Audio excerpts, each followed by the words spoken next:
I'm Logan Stapleton. Today I'll be presenting Imagining New Futures Beyond Predictive Systems in Child Welfare. This work was co-authored with Min-Hun Lee, Diana Qing, Marya Wright, Alexandra Chouldechova, Kenneth Holstein, Zhiwei Stephen Wu, and Haiyi. Governments around the U.S. are using algorithms for consequential decisions like who to give housing to, where to send the police, and who to investigate for child abuse. But when governments don't consider the perspectives of the people who will be most impacted by these technologies, they risk harming communities and facing public backlash.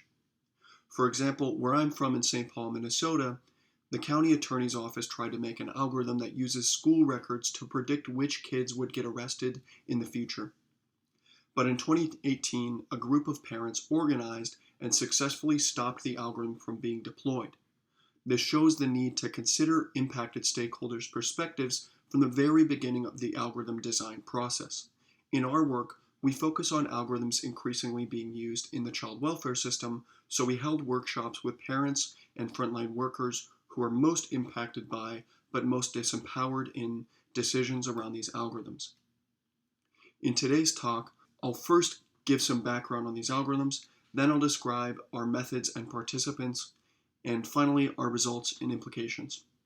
In general, our participants opposed predictive algorithms and called for researchers to move beyond them and look for new ways to support impacted communities. For those who are unfamiliar, this is what a typical child welfare case might look like. It starts with a reporter reporting a family to Child Protective Services, otherwise called CPS.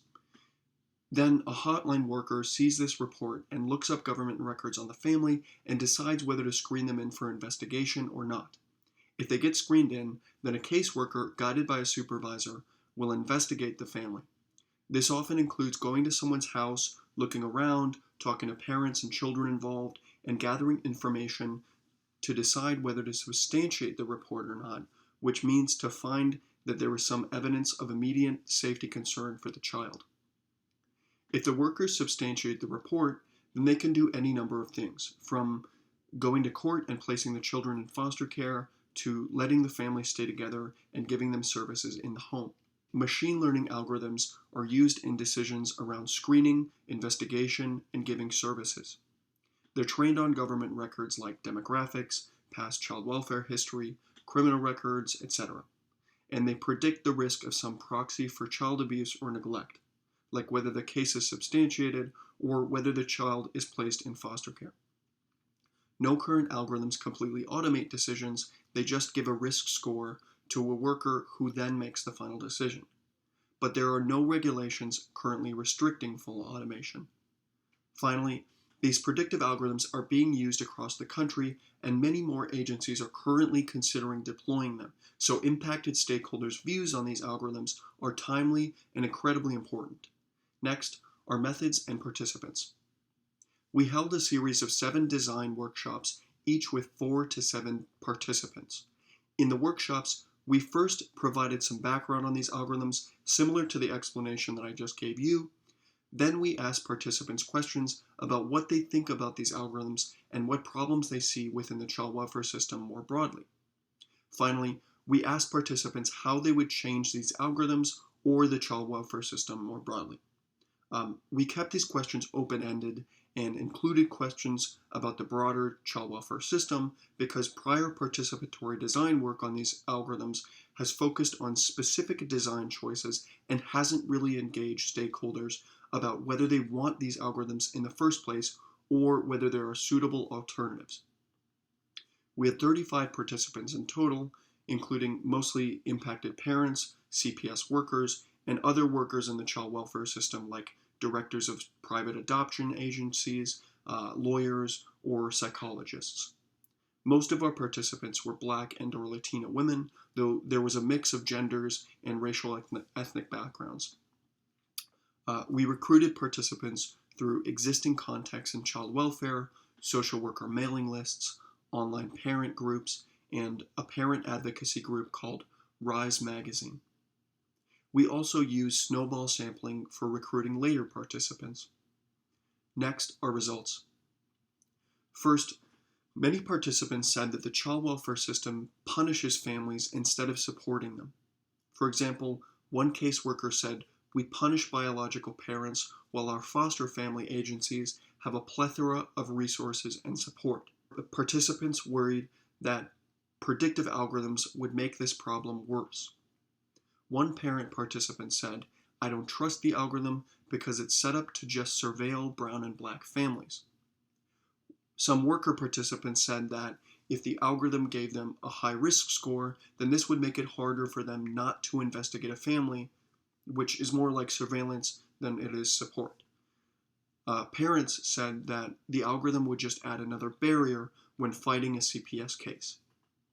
These views about exacerbating systemic problems is pretty consistent with prior work, but our participants were especially critical of the algorithms and of the system in general. But our participants didn't just stop at criticizing these algorithms. They gave a lot of constructive feedback as well. They suggested low-tech alternatives that could better address many of the problems that these algorithms are supposed to solve, like inaccurate or subjective decisions, racial disparities, and overwhelming caseloads. Participants said that better hiring, training, and working conditions might help workers make better decisions and decrease individual biases. One worker said that instead of all these tools, we need to be more selective in who we hire. Participants also suggested giving money directly to families instead of spending it on algorithms, which, quote, could pay for housing or other basic needs. They suggested changing laws and policies which they said cause racial disparities and harms in the system. Some also suggested using low-tech checklist-style algorithms or abolishing the child welfare system entirely, but these points were much more contentious and not fully agreed upon among participants. Even though most participants didn't like predictive algorithms, they said that if algorithms continue to be used, they need more guidelines to reduce harms. Participants suggested passing new laws to restrict government data and algorithm use. They suggested regular evaluation of algorithms before and after deployment, especially around racial biases, and they suggested giving communities more control over the use and design of these algorithms. Finally, participants suggested including more data on CPS itself in the algorithm. This is important because most training data that these algorithms use only includes data on families and not, for example, who the social worker is, what intervention the family received, and at what dosage they received that intervention. Finally, participants suggested new ways that researchers can use data and algorithms to support impacted families beyond just making risk assessment algorithms for CPS agencies. Participants suggested using data to help families fight individual CPS cases, to evaluate how harmful the child welfare system is, and they also suggested making new algorithms, like one that tells mandated reporters when not to report a family. Finally, some implications of our work. First, many of our participants didn't like predictive algorithms in child welfare. Not only that, but they also suggested low-tech alternatives that could better address many of the problems that algorithms are supposed to be solving. They suggested legislative changes, spending on families instead of algorithms, or improved hiring and training. These low-tech alternatives are entirely feasible, but they need support to overcome barriers like politics, bureaucracy, and money. We suggest that technological researchers should work to redirect the energy and money for new technologies towards non-technical solutions instead. Right? It's so common to hear, I'm a computer scientist, I just build algorithms, so that's the only thing that I can advocate for. Here, instead, we're suggesting taking Baumer and Silberman's no design implication one step further and saying that not only should we researchers be advocating not to design some technologies, but we should be advocating for non-technical alternatives as well. Second, many of our participants said that they don't like algorithms, but then they gave suggestions to mitigate harms if they continue to be used. Many of these suggestions don't really fit the bill of the usual trustworthy AI. Participants didn't ask for transparency or explainability or even algorithmic fairness. right? Instead, they suggested regulation, evaluation, and community control of these algorithms. The broader point here is that if you're just trying to design algorithms to improve trust, but impacted communities don't really trust the government agencies that are using these algorithms in the first place, then you may not be helping those communities at all. Rather than making algorithms quote unquote trustworthy, we suggest using a framework of harm reduction instead. Finally, a lot of prior work on public algorithms has been conducted in collaboration with government agencies, and many call their work human-centered or for social good because the agencies that they're working with are supposedly helping the people. The albeit limited participatory work on algorithms in child welfare has largely focused on making trustworthy technologies, building government legitimacy, and facilitating positive relationships with CPS agencies.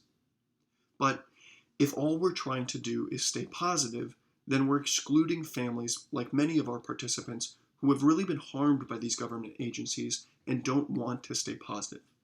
Instead, many of our participants suggested that we researchers work in solidarity with impacted communities, even to oppose CPS agencies entirely. Fortunately, there are many organizations to look to that already do this, like JMAC for Families, Movement for Family Power, Foster Advocates, the Upend Movement, and our collaborator on this project, Rise Magazine. Impacted families have been organizing for change for a while. Our participants suggest that we researchers join them. Thank you for listening, and above all, thank you for everyone who participated in the workshops. I'm Logan Stapleton. If you have any questions, please email me or DM me on Twitter. Please read the full paper. There's a QR code and a link at the top. Thank you.